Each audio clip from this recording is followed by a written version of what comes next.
Hello, everyone. So, Falcon surprised everyone today by uploading the official opening to, well, Kai no Kiseki, Farewell to Zemuria. This is from the official channel, so it's mostly in Japanese. I'll put the link down in the description. This is going to be an analysis of the opening. I've seen it a bunch of times already. So, as you can see in the beginning, we see Anya's here. And the first beginning is kind of not really important. Now, this is where it first gets interesting. Now we have Kevin here, a member of the church. Now, let's see, he's got a mark on his hand. Now I'm going to admit, I've only played the first Sky game, so I'm not fully aware of what's Kevin's deal. All I know he's very popular, but since he's a high-ranking member of the church, we know that the church will definitely be involved somehow within this game. Then we got the... Oh, that's Kevin again. Then we got the assassins, well, the former assassins from Reverie. I actually skipped that game before playing Daybreak since I really did not was in the mood for Reverie after Cold Steel. So I don't know much about these characters. I know they're a part of an assassins group. I'm going to admit I don't know what they're going to do to the plot. Like they introduced a new faction, like I think they were important. I think they were related to Ouroboros somehow.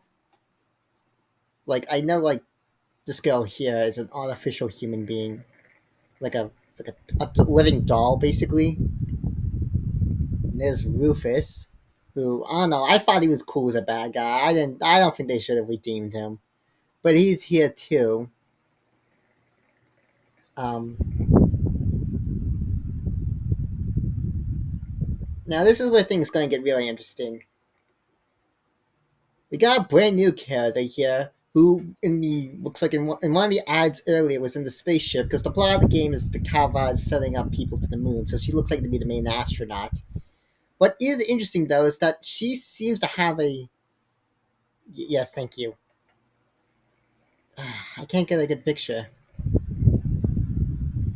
Yeah, she's got a combat suit. I forget what Calvin calls them. I haven't gotten to that point yet, but it's basically like a pants Calvin's equivalent pants of Soldat, which is probably why we have the boy himself Reen in this game. Why is that the best picture I have? Come on. Reen, don't be shy. Remove the leaf from your face. Come on, man. There we go. Thank you. And it's a blurry image. Fine. We know you're camera shy, so we'll just have to leave here. So yeah, there's probably my Veens in the game. Those two are probably going to end up fighting because you know they both use giant robots, so they'll probably end up fighting. And we got the rest of the crew here: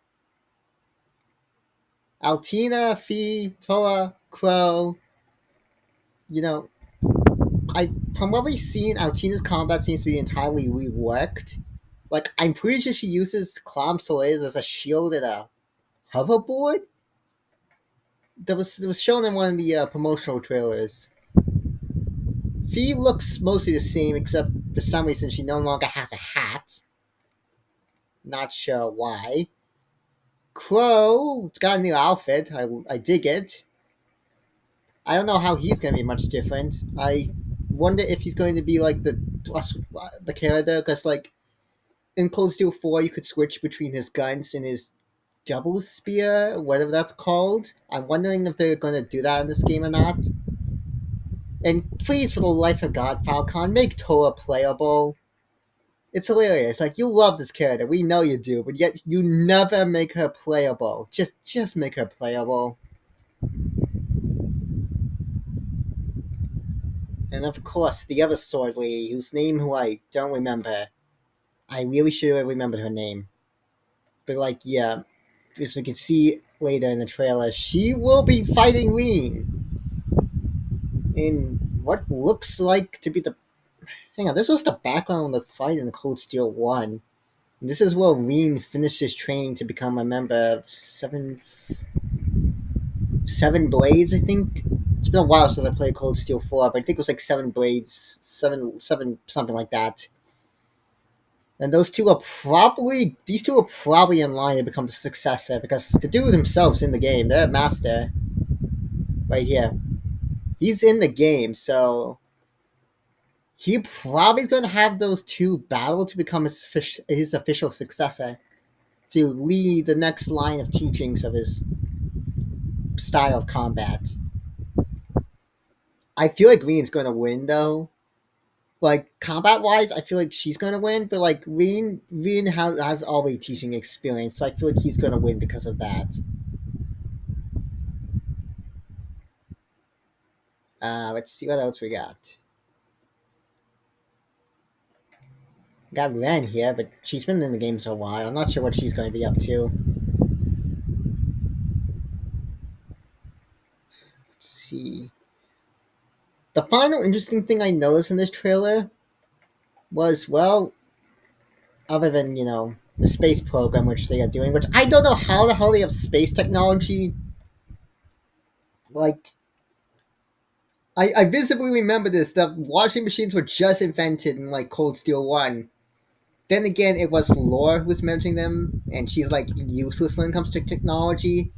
But even still, the fact that we have rockets, and I just don't mean, like, unmanned rockets, like, we're sending satellites up into space. It's like, wasn't the first satellite set up in, like, I think the Soviets launched the first man-made satellite into, like, Sputnik was in the 50s, and then we didn't get someone to the moon until, like, a little over a decade later, so definitely a quick flick. But yeah, the very interesting thing is these combat sections. Like, look at this. I saw someone saying a Fury online that, like, each of them are finding a masked individual, which seems to be using similar weapons to them. Like, look at that. Same swords. Again, I haven't fully played the Calva games yet, so I don't fully know these characters. But the fact that they look incredibly similar, this is probably going to boss. This is most likely going to be a new member or Boros, but like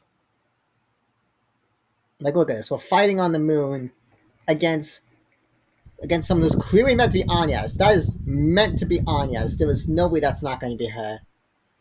But yeah, I saw someone online in the comments of one of the of this. Well, not this particular video, but one of the other uploaders of Falcon YouTubers, saying that he believes in the theory that these masked individuals are the characters from the Kavad games from an alternate dimension.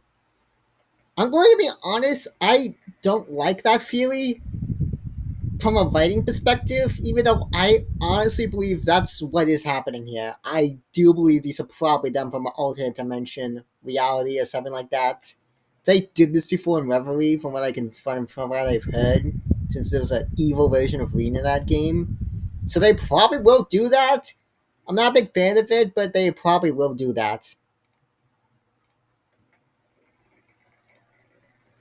These two are, so it looks like Kevin's rival. This is probably a high-ranking member or a boss. Speaking of which, where was that hacker lady? Is she in the opening? Pretty sure she was in the opening.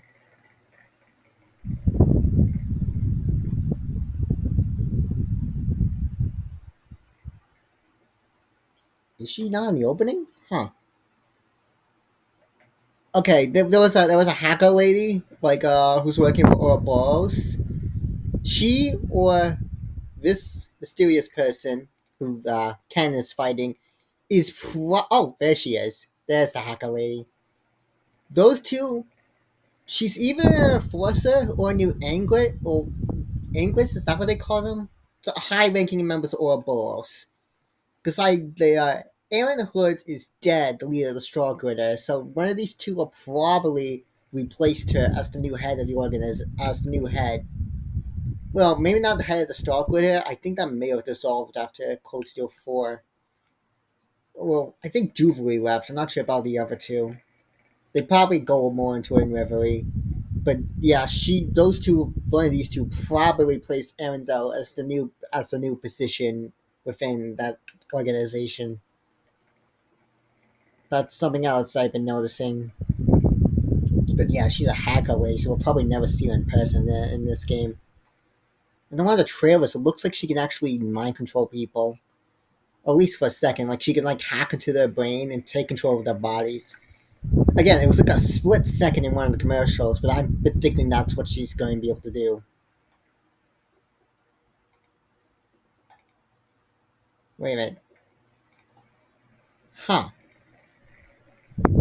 Is that Anya's mom? Interesting. Because, like, Anya's mother or grandmother was related to the inventor of the orbital technology. So it's highly likely that's possibly one of them. That's also interesting. I know these are two new characters introduced in Daybreak. I'm not sure what's happening here. This is probably a side story that they were doing that's somehow going to be related to the main arc. Not sure how, though. But yeah, this is, well, not a perfect analysis, as, well, I haven't played the whole series, so I don't fully understand everything. But based on my understanding and what I've learned about the other games I haven't played, I feel like that all I've stated is probably what they're going to do, and some interesting points and theories I have. Now, as what's going to happen after this game, I honestly don't know. It looks, if I had to guess, the world will probably survive. It won't be destroyed per way. But Ouroboros is clearly planning on doing something. I think this is like the final step before they begin their grand plan. Like this is gonna be like they're gonna do the classic, haha, you thought you stop us? No. You actually just accelerated our plans. This is, yeah, probably gonna be the last thing they're gonna do before they begin whatever they're planning. And after this, I don't know how the series is gonna go. They said they're playing like two more arcs. If I have to guess, the next arc will be in the Holy City of Eritrea, I wanted to say. I don't know how to pronounce it. And then the last two arcs will probably be all over Zemuria in the final fight against Ouroboros and whatever they're planning. But yeah, that's just my opinions and what I think is happening based off this opening. Again, if you have different opinions, comment down below, or you want to complain about how bad I was talking, then yeah, do that too. I'm still learning how to do YouTube. But, anyways, that's gonna be it. So, see ya, folks.